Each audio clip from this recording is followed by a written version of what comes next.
लोकसभा चुनाव 2024 बीत चुका है और मंथन ये शुरू हो चुका है कि आखिरकार उत्तर प्रदेश में भारतीय जनता पार्टी का जनाधार क्यों और कैसे खिसका, इसकी क्या क्या वजह थी। कुछ ऐसे ही सवाल उठे लखनऊ प्रवास के दौरान 2 दिन के लिए पहुंचे राष्ट्रीय संगठन मंत्री BL संतोष के सामने। मौके पर मौजूद पदाधिकारियों ने तमाम बातें BL संतोष के सामने रखी हैं। कौन कौन सी वो बातें थी जिसको लेकर बीजेपी की धड़कनें अब बढ़ गई हैं, आखिर बीजेपी की धड़कनें क्यों बढ़ रही हैं, ये भी अपनी आज की इस रिपोर्ट में हम आपको दिखाएंगे भी और बताएंगे। दरअसल वहां पहुंचे पदाधिकारियों ने जो बातें उठाई है उनमें मुख्य कारणों में सबसे पहला कारण कई बार के सांसद रहे बीजेपी नेताओं के खिलाफ जनता में नाराजगी रही।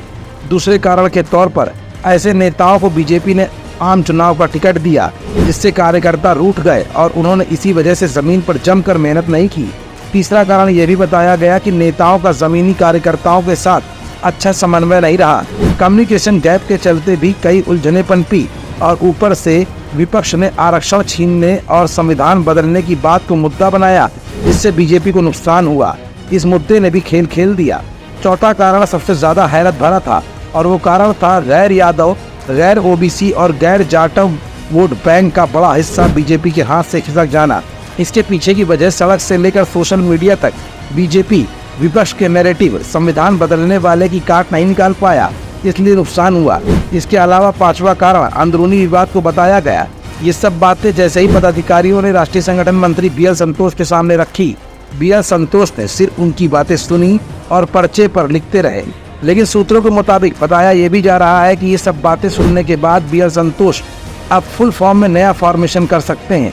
BL संतोष यहाँ से जाने के बाद अपनी कुछ ऐसी नई स्ट्रेटजी उत्तर प्रदेश में डूबती बीजेपी की नैया को पार लगाने के लिए बनवा सकते हैं, जिसको लेकर 2027 के विधानसभा चुनाव जाटव, गैर यादव और दलितों को बीजेपी की तरफ आकर्षित किया जा सके। क्योंकि माना जा रहा है कि BL संतोष ने बड़ी खामोशी के साथ सब कुछ सुन तो लिया, लेकिन अब शीर्ष स्तर के नेताओं के साथ बैठक कर बीजेपी के इन्हीं लूप पोलों के बारे में मंथन और चिंतन करने का समय आ गया है। बैठक में BL संतोष ने पार्टी पदाधिकारियों से कहा कि वो यूपी उपचुनाव में मजबूती से लड़े और जीत को सुनिश्चित करने के लिए संकल्प के साथ काम करें। लेकिन माना यह जा रहा है कि दलित वोट बैंक को लेकर बीजेपी इस समय खासा संजीदा नजर आ रही है, क्योंकि मोहनलालगंज जैसी सीट का सरक जाना बीजेपी के लिए इस बात का संकेत है कि अब दलित बीजेपी से किनारे होने लगा है और दोबारा दलित वोट बैंक को इकट्ठा करना बीजेपी के लिए एक बहुत बड़ी चुनौती भी होगा। शायद इसीलिए इस बैठक के तुरंत बाद गुप्त रूप से BL संतोष ने उत्तर प्रदेश सरकार में इस तबके को मानने वाले मंत्रियों में बेबी रानी मौर्य, गुलाब देवी सहित तमाम मंत्रियों से भी वो मुलाकात कर चुके हैं और उन्हें गुप्त मंत्र भी दे दिया है। यही वजह है कि कौशल किशोर ने अब DPA यानी दलित, पिछड़ा और अगड़ा फार्मूले को अपनाते हुए समाजवादी पार्टी के PDA फार्मूले के जवाब में यात्रा की तैयारी शुरू कर दी है। और अगर BL संतोष की बातों का असर यहाँ बैठे पदाधिकारियों में हुआ तो निश्चित तौर पर इसका असर न सिर्फ गांव-गांव तक बल्कि तहसील के बाहर जिले और जिले के बाहर पूरे प्रदेश में भी दिखने लगेगा।